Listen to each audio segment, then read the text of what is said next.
Magandang araw sa lahat ng tagapakinig dito sa Tamoxic TV. Ang kwento natin ngayon ay tungkol sa isang amang naglakbay sa kabila ng kanyang kapansanan upang iabot ang pinakamalaking biyaya sa kanyang mga anak. Ngunit ang akala niyang mainit na yakap, napalitan ng isang madilim na gabi ng pagmamalupit. Paano kung ang mismong dugong pinaahalagan mo? Siya palang kikitil sa iyong dangal dahil sa maling akala. At ano ang nakatagong sikreto sa likod ng selyadong envelope na dala ng matanda? Bago tayo magpatuloy sa kwento ay maaari po ba akong makahingi ng isang subscribe at like sa kwentong ito? At sana po ay dumating sa inyo ang napakalaking blessings. Kaya hindi ko na po patatagalin ang ating kwento. Tara po at simulan na po natin. Sa isang liblib at bulubunduking bahagi ng Batangas, kung saan ang dilim ng gabi ay tila bumabalot sa buong paligid. Isang matandang lalaki ang pilit na umahakbang sa putikan. Siya ay si Tatay Salvador, 65 taong gulang. Ang kanyang kanang binti ay paralisado na mula pa noong kabataan niya dahil sa isang aksidente sa bukid. Kaya naman malaking pasanin sa kanya ang bawat takbang gamit ang isang lumang saklay na gawa sa kahoy. Basang-basa si Tatay Salvador sa biglaang buhos ng ulan. Sa kanyang likod ay may bitbit siyang isang lumang bayong na maigpit niyang niyayakap na tila ba mas mahalaga pa ito sa kanyang sariling buhay. Sa loob ng bayong na iyon ay may 3 selyadong envelope. Ang kanyang pamana para sa kanyang 3 anak na lalaki. Kaunting tiis na lang. Malapit ka na sa bahay ng mga anak mo, Salvador. Matutuwa sila. Sa wakas, maibibigay ko ng nararapat sa kanila bago man lang ako tuluyang mawalan ng lakas. Matagal nang hindi nakikita ni Tatay Salvador ang kanyang mga anak. Mula nang pumanaw ang kanyang asawa, nagsipag-alis na ang 3 upang maghanap buhay sa bayan. Ang panganay na si Michael ay may sarili ng malaking negosyo ng manukan.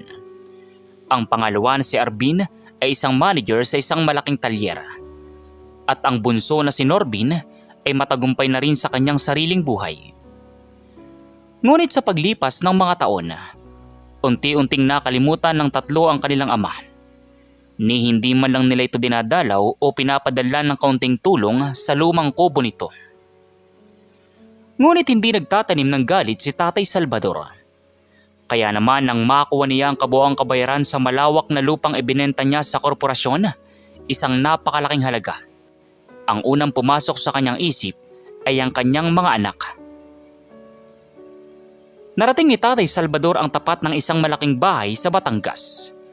Ito ang mansyon ni Michael, ang panganay niyang anak, kung saan nagtitipon-tipon din ang 2 pa niyang kapatid para sa isang selebrasyon. Kitang-kita mula sa bintana ang marangyang salo-salo ng 3 magkakapatid. Kumatok ng mahina si Tatay Salvador gamit ang dulo ng kanyang saklay. Tatay, anong ginagawa mo rito? Bakit basang-basa ka? At bakit bigla-bigla ka nalang sumusulpot ng walang sabi-sabi? Michael, anak, mabuti naman at naabutan ko kayo magkakapatid. May importante lang sana akong... Hindi pa natatapos ni Tatay Salvador ang kanyang sasabihin nang lumapit din sa pinto si Arvin, ang pangalawang anak na may hawak na baso ng alak. Lumabas din si Norbin mula sa kusina. Tatay naman, gabi na Bakit ka nagbiyaya ng ganyang kalagayan? Tsaka tingnan mo nga yung sapatos mo. Nagkakalat ng putik sa beranda ni kuya. Alam nga namang dinalaw lang tayo niyan nang walang dahilan mga kuya. Alam niyo naman ang sitwasyon sa bundok. Sigurado ko, ihingi na naman niya ng perang pambili ng gamot o pampaayos ng sirang bubong ng kubo niya. Hindi mga anak. Hindi ako naparito para humingi ng anuman. Pumunta ako rito dahil may dala ko para sa inyo. Tama na tatay. Huwag mo na kaming bulahin. Ilang beses ka bang sasabihin sa inyo na nagpapadala naman ako sa GCash ng kakilala mo ron Bakit kailangan mo pang pumunta rito ng ganitong oras para magmakaawa? Nakakaya sa mga kapitbahay. Ang hindi alam ng tatlong magkakapatid, ang perang sinasabi ni Michael ay hindi kailanman nakakarating kay Tatay Salvador dahil kinukurakot ng kanilang kakilala sa baryo. Ngunit bago pa man makapagpaliwanag ang matanda, isang malaking maling akala ang nagbago sa takbo ng gabi.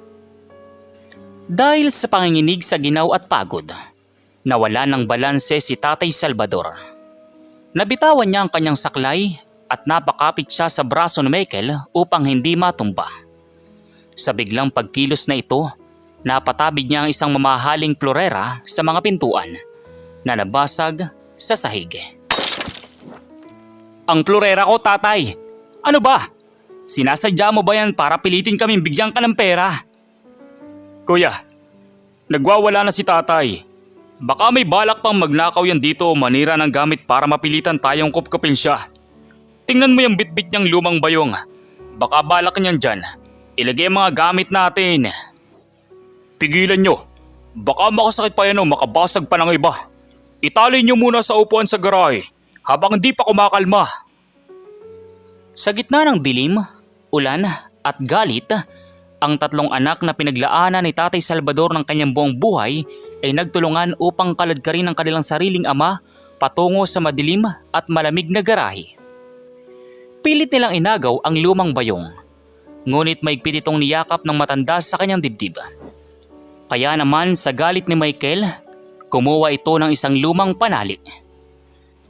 Matigas ang ulo mo, tatay. Ayaw mo talagang bitawan yung bayong mo, ha? Diyan ka muna sa upuan hanggat hindi ka nagpapakatino. Nilatigo ng lubid si Tatay Salvador sa braso upang mapilitan itong bitawan ang bayong. Dahil sa sakit, napabitaw ang matanda at agad siyang itinali ng kanyang sariling mga anak sa isang malamig na upo ang bakal sa sulok ng garahe. Na tila ba siya ay isang kriminal na nagtangkang mamurwisyo sa kanilang tahanan. Umiiyak ang matanda, hindi dahil sa sakit ng latigo sa kanyang balat, kundi dahil sa sakit ng dulot ng kawalan ng tiwala at pagmamahal ng kanyang mga sariling anak. Habang ang ulan ay patuloy na bumubuhos, naiwang mag-isa si Tatay Salvador sa dilim, nakatali at nilalamig. Samantala, bitbit naman ng tatlong magkakapatid ang lumang bayong pabalik sa loob ng marangyang sala. Handa nilang buksan ang selyadong envelope na sa akala nila ay naglalaman ng mga bayarin o listahan ng utang ng matanda. Ngunit ano nga ba ang totoong nakasulat sa loob ng mga envelope na iyon? At anong malaking sikreto ang mabubunyag na magpapaiyak at magpapasisi sa tatlong anak habang buhay? Habang ang malamig na hangin ng gabi ay umahampas sa nakataling katawan ni Tatay Salvador sa madilim na garahe, sa loob naman ng marangyang sala ay tila ba walang nangyayari. Nakaupo ang tatlong magkakapatid sa harap ng mahabang mesa, habang nasa gitna nito ang lumang bayong na sapilitan nilang inagaw sa kanilang ama. Si Michael ay pabalik-balik sa paglakad. Bakas pa rin sa mukha ang galit dahil sa nabasag na florera. Si Arby naman ay nakatitig sa bayong na tila may dumi ito. Samantalang si Norbin ay dahan-dahang lumapit upang buksan ang zipper ng bayong. Mga kuya, sigurado ba kayo sa ginawa natin kay tatay? Parang sumubra naman ata tayo. Matanda na yun tapos pilay pa. Baka kung mapano sa labas. Malamig pa naman ang gabi. Norbin, huwag kang maging malambot.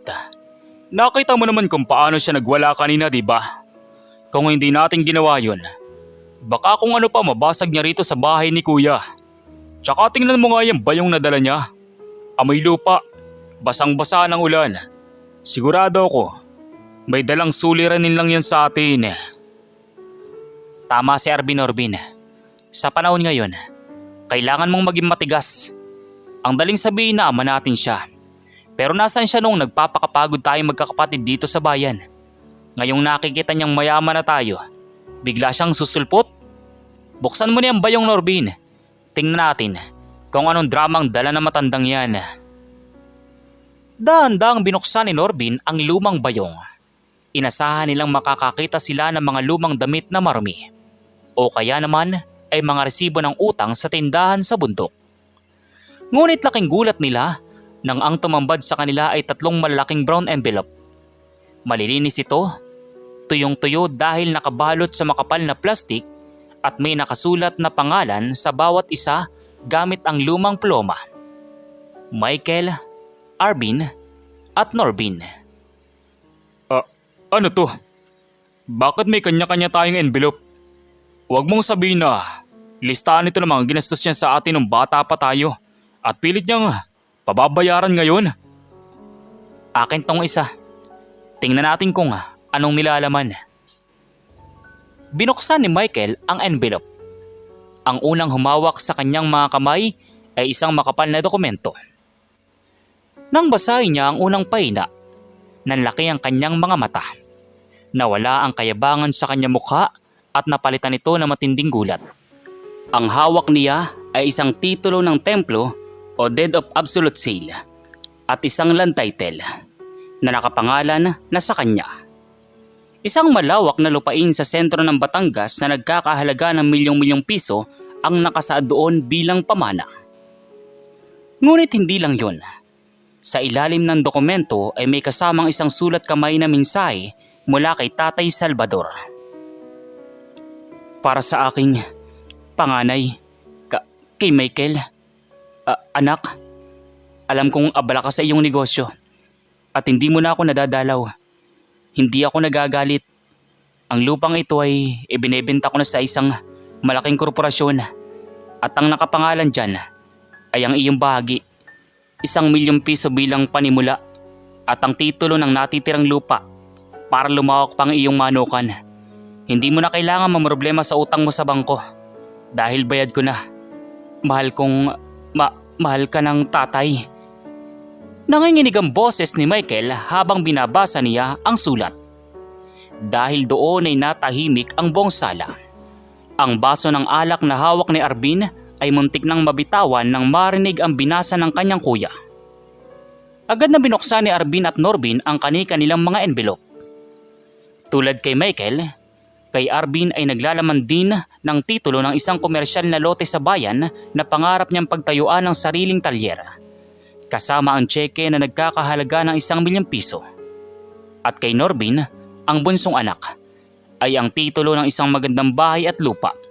Kasama rin ang malaking halaga ng salapi. Diyos ko! Anong nagawa natin? Ano itong nagawa natin kay tatay? Hindi ito maaari. Ang akala natin ay humingi siya ng tulong. Ang akala natin ay pera natin ang habol niya. Pero pumunta siya rito para ibigay ang lahat ng pinaghirapan niya para sa atin. Ang 3 magkakapatid ay napako sa kanilang kinatatayuan. Ang hanging dala ng bagyo ay tila sumasampal sa kanilang mga konsensya. Ang perang labis nilang ipinagmamalaki. Ang kayamanang akala nila ay sila lang ang nakagawa. Ay walang-wala pala kumpara sa sakripisyo ng amang pilay na tinawag nilang pabigat. Ngunit may isang bagay pa silang napansin sa ilalim ng bayong. May isang maliit na pulang notebook na natitira. Kinuha ito ni Michael nang may nanginginig na mga kamay. Binuksan niya ito at binasa ang huling pahina na may petsa ng mismong araw na iyon. Mga kapatid, may iba pang nakasulat dito si tatay. Sa huling pahina ng notebook, nakasulat ang isang katotohanan na hindi alam ng 3 magkakapatid. Isang lihim na dahilan kung bakit nagmadali si Tatay Salvador na ibigay ang pamana sa kabila ng masamang panahon at ng kanyang kapansanan. Isang lihim na magpapabago sa kanilang buhay at magdadala ng matinding pagsisisi. Binasa ni Michael ang nakasulat sa papel. Mga anak, kung nababasa niyo ito, marahil ay naibigay ko na sa inyo ang inyong mga pamana. Humingi ako ng tawad kung nagmadali ako at bigla ang sumulpot. Ang totoo niyan, sinabi ng doktor sa bayan noong nakaraang linggo na mayroon akong malubhang sakit sa puso at kakaunting buwan na lamang ang natitira sa akin sa mundong ito. Ang huling hiling ko lang bago ko mawala ay ang makita kayong tatlo na magkakasama at mayakap kayo sa huling pagkakataon. Parang gumuho ang mundo ng tatlong magkakapatid. Ang matinding katotohanan ay sumaksak sa kanilang mga puso. Ang amang itinali nila sa labas, ang amang nilatigo ni Michael dahil sa maling akala, ay may malubhang karamdaman at nag-aagaw buhay na pala ang puso sa matinding pagod at sakit. Tatay! Tatay! Patawarin mo kami! Tatay! Huwag! Panginoon! Huwag naman po! Sabay-sabay na tumakbo ang tatlong magkakapatid patungo sa madilim at malamig na garahe. Binuksan nila ang pinto ng may matinding takot sa kanilang mga dibdib.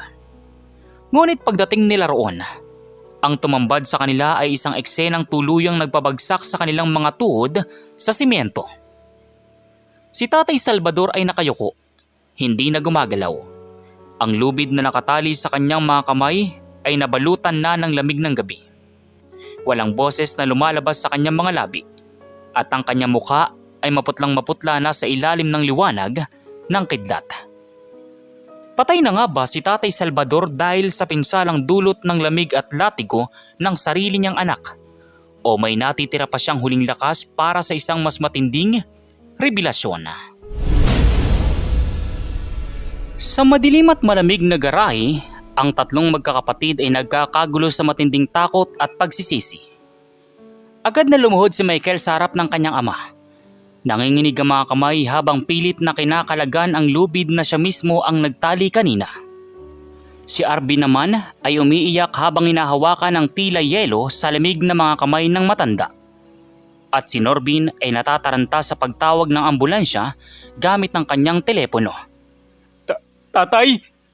Tatay! Gising! Patawarin mo ako, tatay!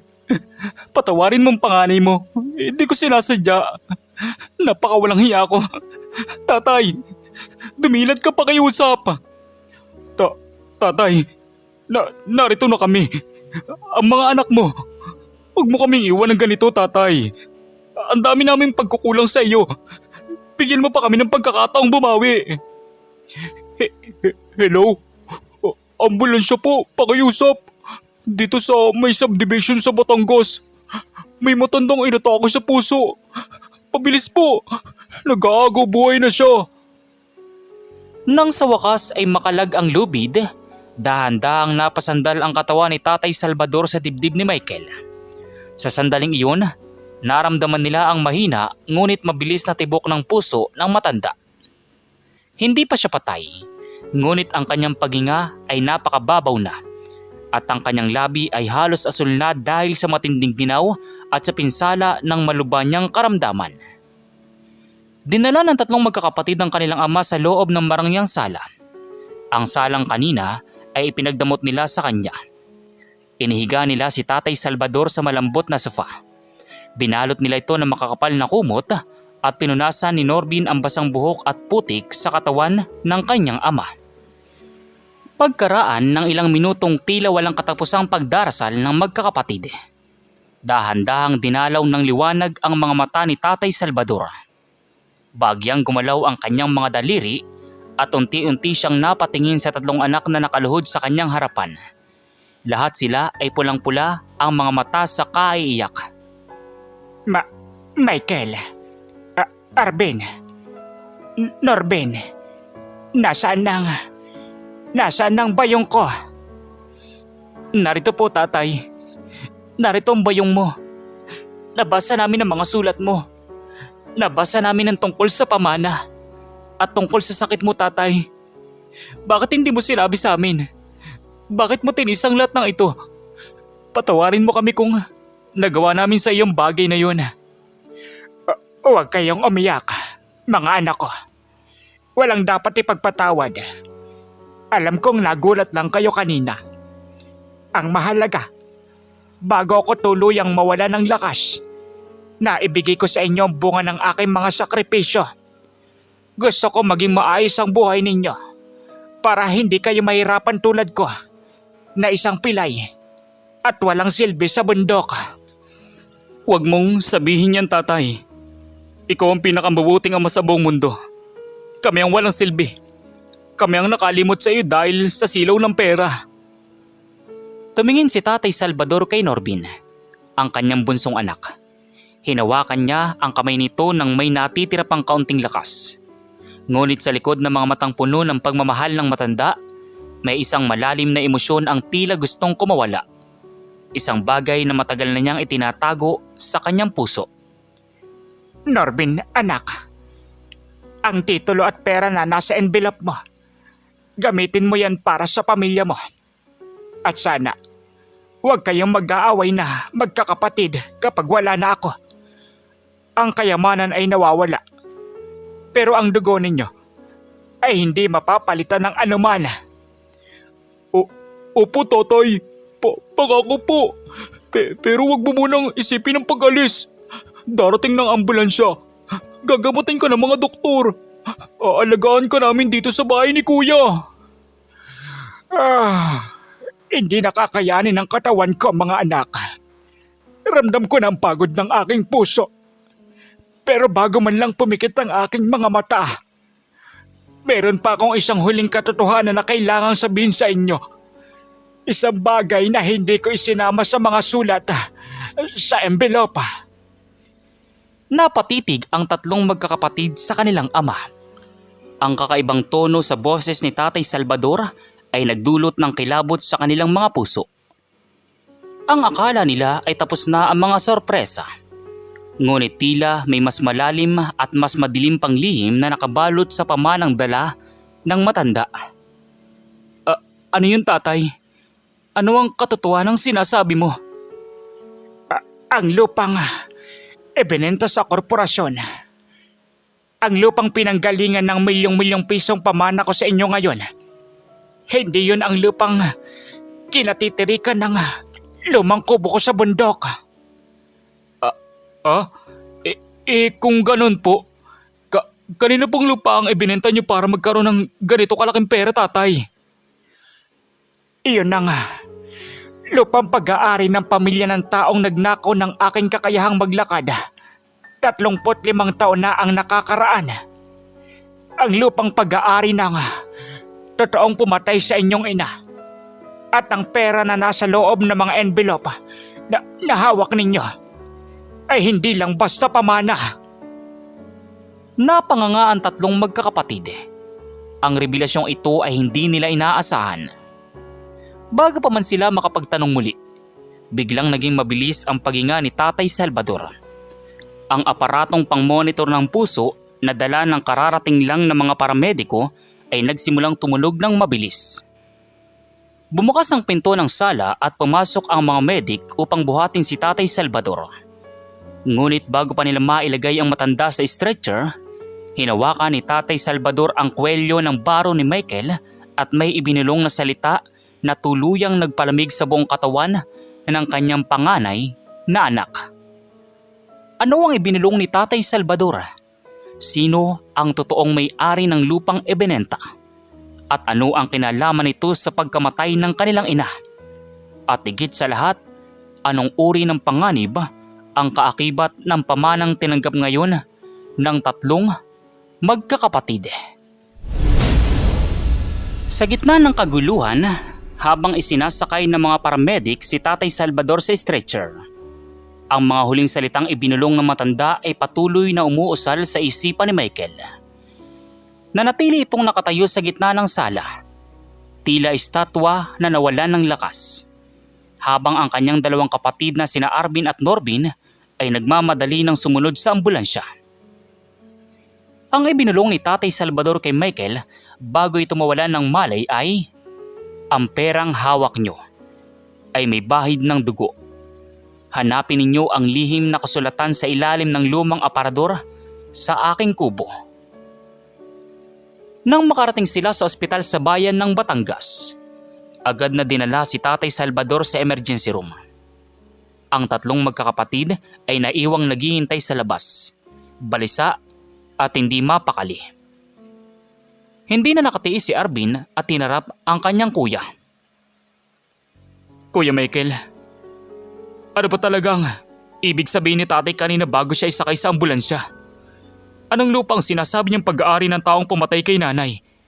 At anong perang may bayad ng dugo? Oo nga kuya. Ang alam natin, namatay si nanay sa sakit ng mga bata pa tayo. At ang pagkapilay ni tatay ay dahil sa aksidente sa bukid. Bakit parang may iba pang kwento sa likod ng lahat ng ito? Hindi ko rin alam ang buong katotohanan. Pero may ibinulong sa akin si tatay.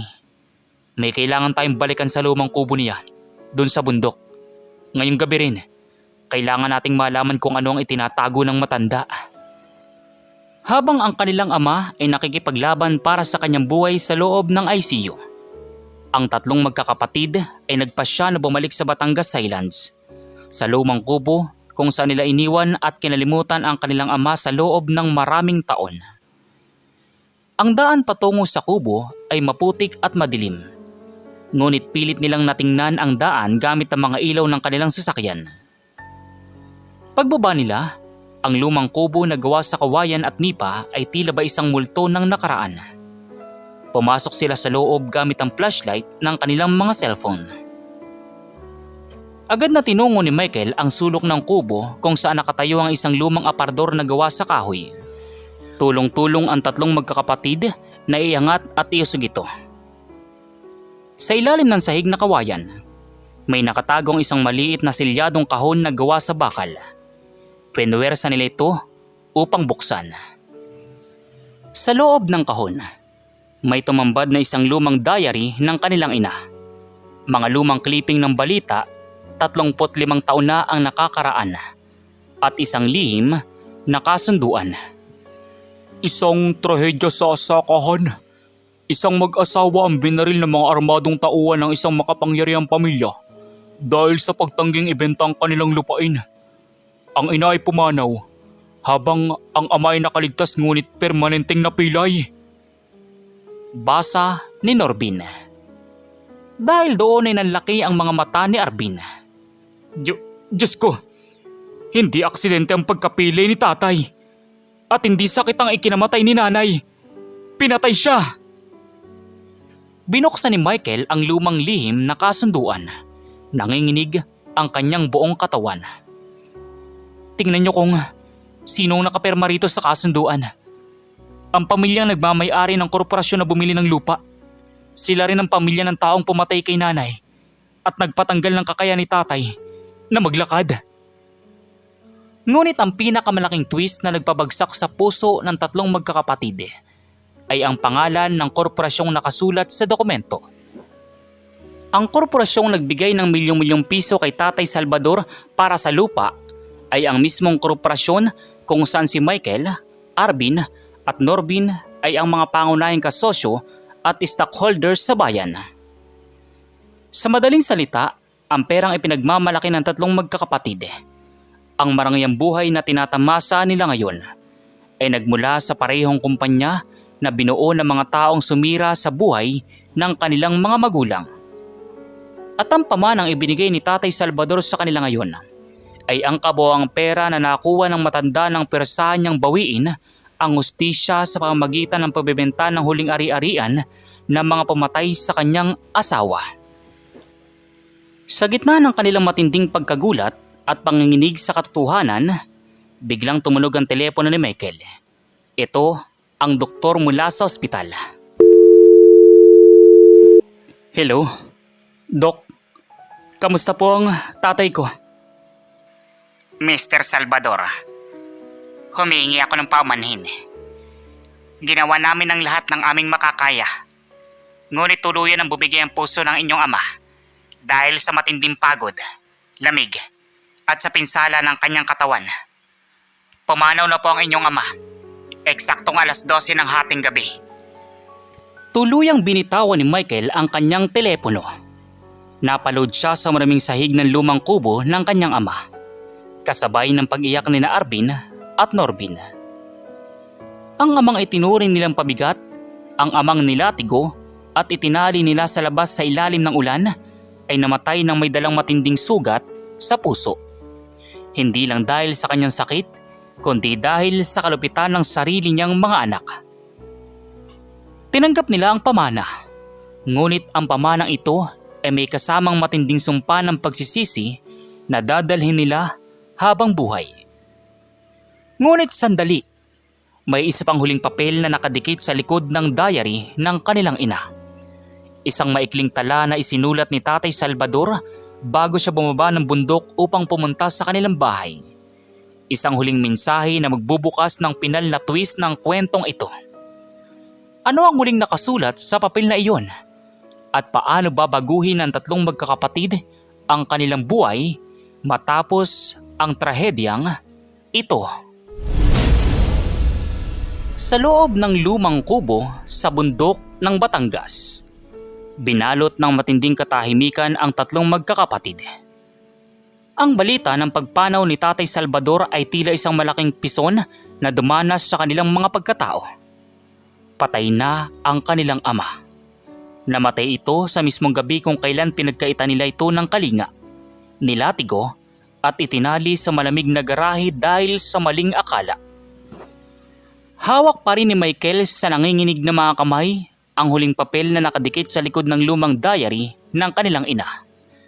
Pinunasan niya ang kanyang mga luha upang mabasa ang mga huling salita na iniwan ng kanilang ama bago ito lumisan sa mundong ito. Mga anak ko, Michael, Arvin, Norbin, kung narating niyong kubong ito at nababasa ang sulat na ito, alam niyo ng buong katotohanan. Alam kong nagulat kayo na ang kumpanyang binuo ninyo sa bayan ay ang kumpanyang pag-aari ng mga taong sumira sa ating pamilya. Nagkatinginan sina Arvin at Norbin habang patuloy na binabasa ni Michael ang sulat. Dito na nabunyag ang pinakamalaking twist ng buong kwento. Ang tunay na plano ni Tatay Salvador. Huwag kayong mag-inala na hindi ko alam ang tungkol sa inyong negosyo. Matagal ko nang alam na kayo ang mga namumuno sa korporasyong iyon. Noong una, nasaktan ako dahil akala ko'y kinampihan niyo mga kalaban. Ngunit nalaman ko mula sa mga lumang dokumento na niloko rin kayo ng mga orihinal na may-ari. Ginamit nila ang inyong talino at pawis upang itayo ang kumpanya habang silang palihim na nagpapakasasa sa yaman. Ano? Ibig sabihin, alam ni tatay? Kaya naman, ginamit kong natitira kong lakas bilang pilay. Ang 3 silyadong envelope na dala ko sa inyong bahay ay hindi lang basta pamana ng lupa at pera. Ang mga dokumento ko iyon ay ang kabuoang legal proxy at buyout shares na palihim kong binili mula sa mga katunggalin ng inyong kumpanya gamit ang hustisyang nakamit ko sa batas. Sa pamamagitan ng pamanang iyon, kayong 3 magkakapatid na ngayon ang may buong pag-aari at kontrol sa kumpanya. Pinalayas ko ng mga taong pumatay sa inyong ina. Iligtas na kayo. Tapos na ang laban ko. Napahandusay sa sahig si Norbin. Ang pagmamahal ni Tatay Salvador ay higit pa sa abot ng kanilang imahinasyon. Ang amang itinuring nilang marumi at pulubi, ang amang inakala nilang hihingi ng pera para sa sarili, ay gumawa pala ng isang napakalaking sakripisyo sa likod ng mga eksena upang iligtas ang negosyo ng kanyang mga anak at tuluyang pabagsakin ang kanilang mga kaaway. Ibinigay ni Tatay Salvador ang lahat, ang kanyang oras, ang kanyang natitirang lakas at ang kanyang huling hininga para lang matiyak na ang kanyang mga anak ay magiging ligtas at matagumpay. Ngunit ang isinukli ng mga ito ay latigo, lubid at malamig na sahig ng garahe. Lumipas sa mga araw, idinaos ang libing ni Tatay Salvador sa isang pribadong sementeryo sa Batangas. Walang marangyang selebrasyon, kundi puro taimtim na pagdarasal at walang katapusang pagsisisi mula sa 3 magkakapatid. Nilagay nila sa tabi ng nicho ng ama ang lumang saklay na kahoy at ang lumang bayong na naging saksi sa huling gabi ng kanyang pagmamahal. Matapos ang libing, nagtipon ang 3 magkakapatid sa harap ng puntod. Hawak nila ang 3 envelope na pamana. Ang perang ito, ang kumpanyang ito, hindi natin gagamitin para sa sarili nating karangyaan. Gagamitin natin ito para sa utos ni tatay. Tama si kuya. ang kalahati ng yaman ng kumpanya ay itatayo natin bilang isang pundasyon para sa mga matatandang pinabayaan ng kanilang mga pamilya at para sa mga taong may kapansanan na walang matakbuhan. At hindi natin kalilimutan na ang tunay na pamana ni tatay ay hindi ang pera o ang titulo ng lupa, kundi ang aral ng pamilya ay hindi dapat tinatalikuran, ano man ang itsura o kalagayan nito sa buhay. Lumuhod ang tatlong magkakapatid at sabay-sabay na humawak sa puntod ng kanilang ama. Tatay, patawarin mo kami. At salamat. Salamat sa walang kapantay mong pagmamahal. Gabayan mo kami mula sa langit. Habang umiihip ang banayad na hangin sa sementeryo, tila ba naramdaman ng magkakapatid ang isang mainit na yakap. Isang yakap na nagpapaiwatig na pinatawad na sila ng kanilang ama bago pa man ito pikit mata na lumisan. Ang kwentong ito ay isang matinding paalala sa ating lahat na mga anak. Ang ating mga magulang, maging sila man ay matanda na, pilay o tila wala ng silbi sa ating paningin, ay ang mga taong nagbuo ng kanilang dugo at pawis upang marating natin kung nasaan man tayo ngayon. Huwag nating hintayin na mawala sila bago natin ma-realize ang kanilang halaga. Huwag nating hayaan na ang maling akala at ang silaw ng salapi ang magpalamig sa ating mga puso. At dito nagtatapos ang ating kwento. Ang aral sa kwentong ito ay huwag nating husgahan ng ating mga magulang base lamang sa kanilang panlabas na anyo o sa ating mga maling akala. Ang silaw ng salapi at tagumpay sa mundo ay walang silbi kung kapalit nito ay ang pagkalimot sa mga taong nagbigay sa atin ng buhay. Ang pagmamahal ng isang magulang ay walang kapantay. Handa silang magtiis ng siphayo at magsakripisyo sa dilim upang matiyak lamang ang ating magandang kinabukasan. Alagaan, galangin at mahalin natin sila habang sila ay nabubuhay pa, bago pa mahuli ang lahat. Kayo, ano pong masasabi nyo sa kwento natin ngayong araw? At kung anong mga aral po ang mga natutunan ninyo? Maaari nyo po bang i-comment dito po sa baba sa comment section para muli ko pong mabasa. So once again, inuulit ko pong muli. Ako po si Tamoxki TV. Kita-kita po tayong muli sa mga susunod pa nating maraming mga kwento. Thank you and God bless you all. Peace out.